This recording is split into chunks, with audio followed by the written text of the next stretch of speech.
இனி வீட்லயே பானிபூரி செய்யலாம் எல்லாரும். ஆச்சி பானிபூரி கிட். சபரிமலை பம்பை ஆற்றில் வெள்ளப்பெருக்கு ஏற்பட்டுள்ள நிலையில் ஐயப்ப பக்தர்கள் ஆற்றில் இறங்க வேண்டாம் என ஒலிபெருக்கி மூலம் அறிவுறுத்தப்பட்டு வருகிறது. அந்த காட்சிகளை பார்க்கலாம்.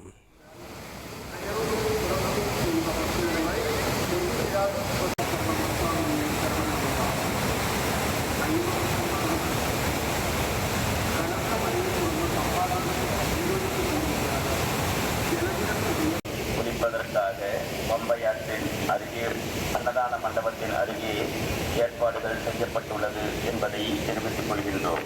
மழை காரணமாக வழுக்கல் அதிகமாக உள்ள காரணத்தினால் பக்தர்கள் மலை ஏறும் பொழுதும் இறங்கும் பொழுதும் கவனமாக செல்ல அறிவுறுத்தப்படுகிறார்கள். மேலும் மரங்களின் மேலான கவனத்திற்கு கூடுதல் தகவல்களை செய்தியாளர் சிவசபாபதி வழங்க நாம் கேட்கலாம். வணக்கம் சிவசபாபதி. பம்பை ஆற்றில் வெள்ளப்பெருக்கு ஏற்பட்டிருக்கு, நம்ம காட்சியில் நம்ம பார்க்குறோம். என்னென்ன முன்னெச்சரிக்கை நடவடிக்கைகள் எடுக்கப்பட்டிருக்கு, விவரங்களை பதிவு பண்ணுங்க. சபரிமலை ஐயப்பன் கோயில் பாத்தீங்கன்னா ஒவ்வொரு தமிழ் மாதம் முதல் தேதி திறக்கப்பட்டு 5 நாட்கள் நடை திறக்கப்பட்டிருக்கும். அதற்காக பாத்தீங்கன்னா ஆவணி மாசத்திற்காக தற்பொழுது நடை திறக்கப்பட்டிருக்கு. இது மட்டும் இல்லாம கேரளா மாநிலம் முழுவதும் கனமழை பெய்துட்டு வர்றதுனால பத்தனந்திட்டா மாவட்டத்திலையும் கனமழை பெஞ்சுக்கிட்டு இருக்கு. இதனால பாத்தீங்கன்னா பம்பையில வெள்ளப்பெருக்கு ஏற்பட்டிருக்கு. சபரிமலைக்கு வர்ற ஒவ்வொரு ஐயப்ப பக்தர்களும் பம்பையில நீராடி பின்னர் ஐயப்பனை தரிசிக்கிறதுக்காக போவாங்க.